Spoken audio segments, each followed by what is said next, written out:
Burna Boy iyo ushatse kumutumira mu gitaramo cyawe arakubwira ngo araza ariko ari bwitwaze n'urumogi, amafaranga yose wamuha ataritwaza urumogi Burna Boy ni wahamubona. Burna Boy sekuru we witwaga Benson niwe wari manager w'umuhanzi w'icyamamare Fela Kuti. Fela Kuti akaba ari umuhanzi wo muri Nigeria wavumbuye injyana ya Afrobeat, bano ba Davido, ba Burna Boy, ba Wizkid barema bakoresha.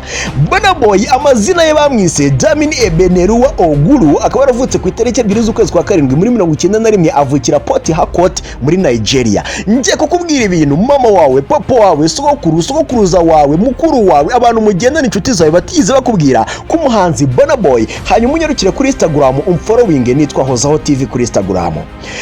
Burna Boy nakubwira yuko ubwigaga muri university mu Bwongereza, niho yigaga ibijyanye na media technology, akaba yarigaga muri university yitwa Oxford Brookes University, ariko akaba yarahereye muri university yitwa University of Sussex mu Bwongereza. Ariko ubwigaga muri university baje kumwirukana kubera ibikosa yagiraga. Yari umuntu w'ikirara usimbuka ikiga akagenda akajya mu bitaramo bigiye bitandukanye. Burna Boy ikindi nuko yashyamiranaga n'abayobozi biwe, ibyo ngibyo rero byatumye bamwirukana kubera imyitwarire mibi yiwe. Burna Boy ni umuntu watangiye gucokoza ibikoresho by'ikoranabuhanga kubera ko ku myaka 10 yatangiye kwikorera beat akoresheje software yitwa FL Studio.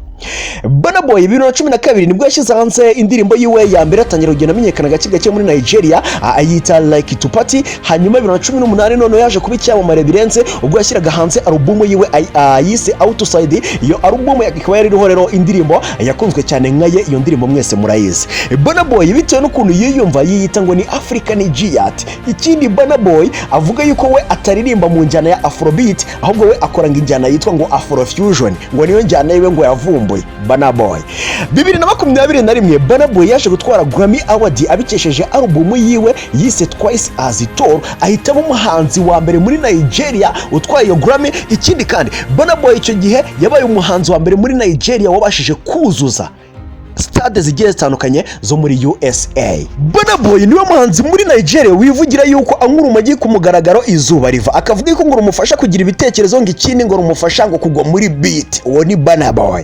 Burna Boy yashyize indirimbo zagiye zikundwa nyinshi, gusa wenda nye muri zo nakubwira hari yitwa On the Law, Anybody, Wonderful, Most You Made yakoranye na Chris Martin, ashyira hanze yitwa Real Life, ashyira hanze yitwa Last 2022, ashyira hanze yitwa For My Hand yakoranye na Ed Sheeran 2022. Burna Boy we n'abapampe be 2022 bigize kurasa amasasu hejuru mu kabari. Ibyo nzabigarukaho butaha.